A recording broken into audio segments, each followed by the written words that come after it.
ಗುರುಭ್ಯೋ ನಮಃ ಹರಿ ಓಂ. ನನ್ನೆಲ್ಲ ಆತ್ಮೀಯರಿಗೆ ಭಕ್ತಿಪೂರ್ವಕ ನಮಸ್ಕಾರಗಳು. ಎಲ್ಲರೂ ಕ್ಷೇಮವಾಗಿದ್ದೀರಾ ಅಂತೇಳಿ ನಾನು ಭಾವಿಸ್ತೇನೆ.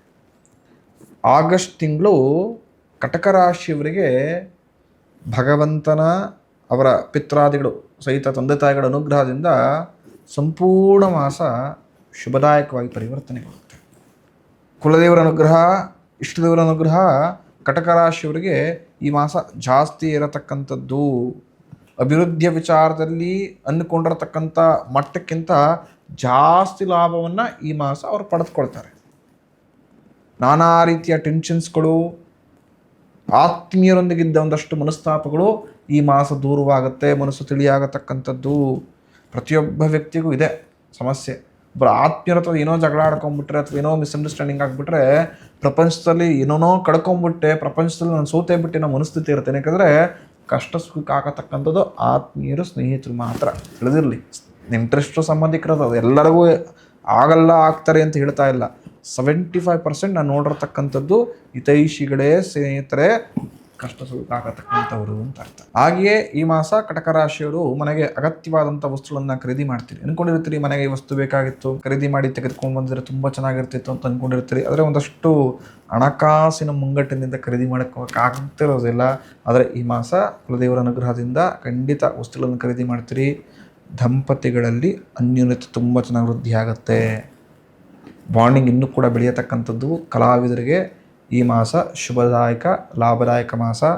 ಆ ಕಲಾದೇವಿ ಅನುಗ್ರಹದಿಂದ, ಸರಸ್ವತಿ ಅನುಗ್ರಹದಿಂದ ಉತ್ತಮ ವೇದಿಕೆಗಳು ಸಿಗುತ್ತೆ. ನಿಮಗೆ ಜನರ ಮೆಚ್ಚುಗೆ ಸಿಗತಕ್ಕಂಥದ್ದು, ಉತ್ತಮ ಪ್ರೋತ್ಸಾಹವು ಕೂಡ ಲಭಿಸತಕ್ಕಂಥದ್ದು ಈ ಮಾಸದಿಂದಲೇ. ಹಾಗೆಯೇ ಈ ಮಾಸ ಹಿಂದೆ ಇರತಕ್ಕಂಥ ಒಂದಷ್ಟು ವ್ಯಾಜ್ಯಗಳು, ಮನಸ್ತಾಪಗಳು ಬಗೆಹರಿಯತಕ್ಕಂಥದ್ದು.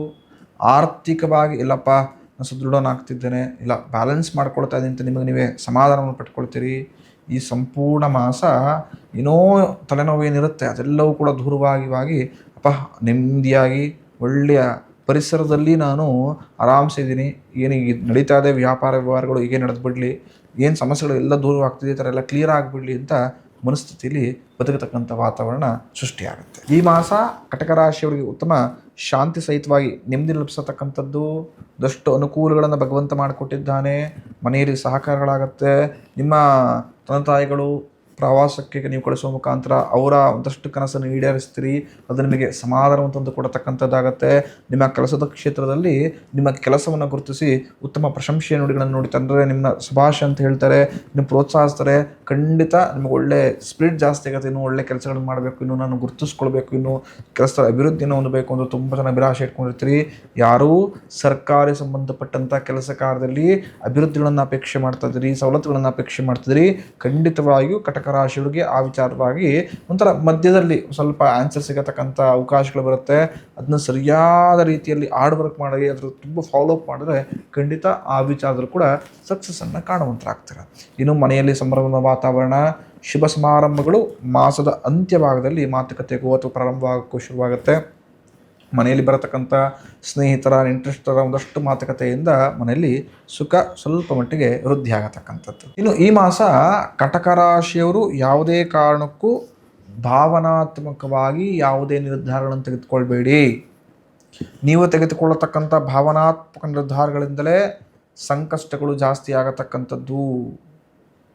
ಏನೋ ಅಣ್ಣನೋ ತಮ್ಮನೋ ಅಕ್ಕನೋ ತಂಗಿನೋ ಕ್ಷಮಿಸ್ಬೋಣ, ಕಮ್ಮಿ ನಷ್ಟ, ತಿತ್ಕೊಳ್ತಾರೆ, ಮುಂದೆ ನೋಡ್ಕೊಳ್ಳೋಣ, ಈ ಥರ ಮನಸ್ಥಿತಿಲಿದ್ರೆ ಖಂಡಿತ ಜೀವನದಲ್ಲಿ ಲಾಭ ನೋಡೋಕ್ಕೆ ಸಾಧ್ಯವೇ ಇಲ್ಲ. ಸಂಬಂಧವೇ ಬೇರೆ, ವ್ಯವಹಾರವೇ ಬೇರೆ ಅಂತ ಕೆಲಸದಲ್ಲಿ ತೊಡಗಿಸ್ಕೊಳ್ಳಿ. ಖಂಡಿತ ಅದು ಲಾಭವಾಗುತ್ತೆ. ಪ್ರೆಷರೈಸ್ ಪರಿಸ್ಥಿತಿಗೆ ಈ ಮಾಸ ಸ್ವಲ್ಪ ತಲೆ ಕೊಡಬೇಕಂಥ ಸಂದರ್ಭ ಬಂದುಬಿಡುತ್ತೆ. ತುಂಬ ತಲೆ ಬಿಸಿ ಆಗತಕ್ಕಂಥದ್ದು, ಜನರ ವಿರೋಧಗಳು ಜಾಸ್ತಿ ಆಗುತ್ತೆ. ಜೊತೆಗಿದ್ದವರೇ ನೀವು ಬೆಳೆಯೋದನ್ನು ನೋಡೋಕ್ಕಾಗದೆ, ಸಹಿಸ್ಕೊಳ್ಳೋಕ್ಕಾಗದೆ ನಿಮ್ಮ ವಿರುದ್ಧ ಮಸಲತ್ತನ್ನು ಮಾಡ್ತಾರೆ. ಹೊಟ್ಟೆ ಕಿಚ್ಚಿನಿಂದ ಸ್ವಲ್ಪ ಕೆಲಸಗಳನ್ನು ಹಾಳು ಮಾಡತಕ್ಕಂಥ ಸಂಭವ ಕೂಡ ಇರುತ್ತೆ. ವಿಚಲಿತರಾಗಬೇಡಿ, ಬ್ಯಾಲೆನ್ಸ್ ಮಾಡ್ಕೊಳ್ಳಿ, ಖಂಡಿತವಾಗಿಯೂ ಸಕ್ಸಸ್ ಕಾಣುವಂತರಾಗ್ತೀರ. ಇನ್ನು ಹಣಕಾಸು ಈ ಮಾಸ ಸ್ವಲ್ಪ ಖರ್ಚು ವೆಚ್ಚ ಜಾಸ್ತಿ, ಉಳಿಕೆ ಮತ್ತು ಸೇವಿಂಗ್ಸ್ ಕಮ್ಮಿ.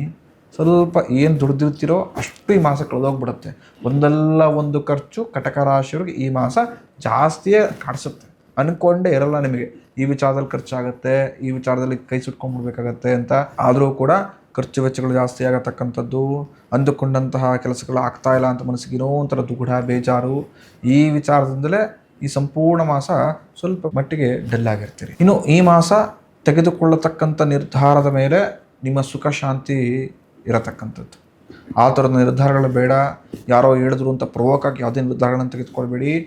ಆಡತಕ್ಕಂಥ ಮಾತಿನ ಮೇಲೆ ಕಟಕ ರಾಶಿಯವರಿಗೆ ಜಾಗೃತಿವಿರಲಿ. ನೀವು ಆಡತಕ್ಕಂಥ ಮಾತುಗಳಿಂದಲೇ ಶತ್ರುಗಳು ಜಾಸ್ತಿ ಆಗಿಬಿಡ್ಬೋದು ಅಥವಾ ಮಿಸ್ಅಂಡರ್ಸ್ಟ್ಯಾಂಡಿಂಗ್ ಜಾಸ್ತಿ ಆಗ್ಬೋದು. ಅದರಿಂದ ಕುಟುಂಬದಲ್ಲೂ ಕೂಡ ತೊಂದರೆ ಆಗುತ್ತೆ. ಸ್ವಲ್ಪ ಆಡತಕ್ಕಂಥ ಮಾತಿನ ಮೇಲೆ ಗಮನ ಹರಿಸಿದ್ರೆ ತುಂಬ ಉಪಯೋಗವಾಗುತ್ತೆ ನಿಮಗೆ. ಈ ಮಾಸ ಯಾವುದೇ ಕಾರಣಕ್ಕೂ ನಿಮಗೆ ಸಂಬಂಧವಿಲ್ಲದಂಥ ಕೆಲಸ ಕಾರ್ಯದಲ್ಲಿ ಮೂಗು ತೋರಿಸ್ಬೇಡಿ. ಅನ್ಯಥಾ ನಿಮ್ಮನ್ನು ಕರೆದೇ ಅಲ್ಲಿಗೆ ಹೋಗಿ ಸಾಲ್ವ್ ಮಾಡ್ತೀನಿ, ಏನೋ ನಾನು ಕ್ಲಿಯರ್ ಮಾಡಿಕೊಟ್ಬಿಡ್ತೀನಿ, ಈ ಥರ ಮನಸ್ಥಿತಿಲಿ ಹೋಗಬೇಡಿ. ಖಂಡಿತ ಅದು ಸಂಕಷ್ಟವನ್ನು ತಂದುಕೊಡುತ್ತೆ. ಅಭಿವೃದ್ಧಿಯನ್ನು ನೋಡೋಕ್ಕಾಗೋದಿಲ್ಲ. ಮನಸ್ತಾಪಗಳು ಜಾಸ್ತಿ ಆಗತಕ್ಕಂಥದ್ದಾಗತ್ತೆ. ನಿಮಗೆ ನೀವೇ ಸಮಸ್ಯೆಗಳು ಜಾಸ್ತಿ ಉಲ್ಬಣ ಮಾಡತಕ್ಕಂಥ ಪರಿಸ್ಥಿತಿ ಬಂದ್ಬಿಡುತ್ತೆ. ವಾದ ವಿವಾದಗಳು ಬೇಡ ಈ ಮಾಸ. ಮಾತಿನಲ್ಲಿ ಸೋಲಿ.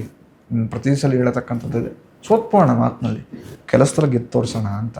ಈ ಪ್ರವೃತ್ತಿಯನ್ನು ಸ್ವಲ್ಪ ಮಟ್ಟಿಗೆ ಕಟಕ ರಾಶಿಯವರು ರೂಢಿಸ್ಕೊಂಡ್ರೆ ಈ ಮಾಸ ಸ್ವಲ್ಪ ಲಾಭದಾಯಕ ಮಾಸವಾಗಿ ಪರಿವರ್ತನೆಗೊಳ್ಳತಕ್ಕಂಥದ್ದು. ಇನ್ನು ಈ ಮಾಸ ವಾಹನವನ್ನು ಚಾಲನೆ ಮಾಡಬೇಕಾದ್ರೆ, ದೂರದ ಪ್ರವಾಸಕ್ಕೆ ಹೋಗ್ಬೇಕಾದ್ರೆ ಸ್ವಲ್ಪ ಜಾಗೃತವಾಗಿರೋ ಕಟಕ ರಾಶಿಯವರು. ಅನ್ಯರೊಂದಿಗೆ ಹಣಕಾಸಿನ ಯಾವುದೇ ವ್ಯವಹಾರಗಳು ಬೇಡ. ಯಾರೋ ಗೊತ್ತಿಲ್ಲ, ದೂರದ ಪರಿಚಯ ಅಥವಾ ವ್ಯಕ್ತಿ ಪರಿಚಯವಾಗಿದ್ದರೂ ಕೂಡ ಈತ ಸ್ಥಿತಿಗತಿ ಹೇಗಿದೆ ಅಂತ ಗೊತ್ತಿಲ್ಲ, ಇಂಥ ವ್ಯಕ್ತಿಗಳೊಂದಿಗೆ ಹಣಕಾಸಿನ ವ್ಯವಹಾರಗಳು ಬೇಡ ಈ ಮಾಸ. ಸ್ನೇಹಿತರೊಂದಿಗೆ ಮಿಸ್ಅಂಡರ್ಸ್ಟ್ಯಾಂಡಿಂಗ್ ಆಗತಕ್ಕಂಥ ಚಾನ್ಸಸ್ ಇರುತ್ತೆ. ನಿಮ್ಮ ಅತಿಯಾದ ಯೋಚನೆ ಮಾಡೋ ತೆಗೆದುಕೊಳ್ಳೋ ನಿರ್ಧಾರದಿಂದ ಸಂಕಷ್ಟಗಳು ಜಾಸ್ತಿ ಆಗಿಬಿಡುತ್ತೆ. ಈ ಮಾಸ ಕಟಕ ರಾಶಿಯವರು ಲಕ್ಷ್ಮೀನರಸಿಂಹಸ್ವಾಮಿ ಆರಾಧನೆಯನ್ನು ಮಾಡಿ ಖಂಡಿತ ನಿಮ್ಮೆಲ್ಲರ ಸಂಕಷ್ಟ ದೂರವಾಗಿ ಮನಸ್ಸಿನ ಕೆಲವು ಇಷ್ಟೈಶ್ವರ್ಯಗಳು ಈಡೇರುತ್ತೆ. ಯಾರೂ ಭವಿಷ್ಯ ದರ್ಶನ ಯೂಟ್ಯೂಬ್ ಚಾನಲ್ನ ಸಬ್ಸ್ಕ್ರೈಬ್ ಮಾಡ್ಕೊಳ್ಳೋದು ಆದಷ್ಟು ಬೇಗ ಸಬ್ಸ್ಕ್ರೈಬ್ ಮಾಡ್ಕೊಳ್ಳಿ. ನಮ್ಮ ಫೇಸ್ಬುಕ್, ಇನ್ಸ್ಟಾಗ್ರಾಮ್ ಎಲ್ಲವನ್ನು ಕೂಡ ಫಾಲೋ ಮಾಡೋ ಮುಖಾಂತರ ನಮ್ಮ ಪ್ರೋತ್ಸಾಹಿಸಿ ಅಂತ ನಾನು ಕೇಳ್ಕೊಳ್ತೇನೆ. ಎಲ್ಲರಿಗೂ ಭಗವಂತ ಒಳ್ಳೆಯ ಆರೋಗ್ಯವನ್ನು ಕೊಡಲಿ ಅಂತ ಆಶಿಸ್ತೇನೆ. ಮುಂದಿನ ಸಂಚಿಕೆಯಲ್ಲಿ ಸಿಂಹರಾಶಿಯವರು ಆಗಸ್ಟ್ ತಿಂಗಳಲ್ಲಿ ಯಾವ ಕೆಲಸವನ್ನು ಮಾಡ್ಬೋದು, ಮಾಡಬಾರ್ದು ಎಲ್ಲವನ್ನು ಕೂಡ ನಾನು ತಿಳಿಸ್ಕೊಡ್ತೀನಿ. ಎಲ್ಲರಿಗೂ ಒಳ್ಳೆಯದಾಗಲಿ.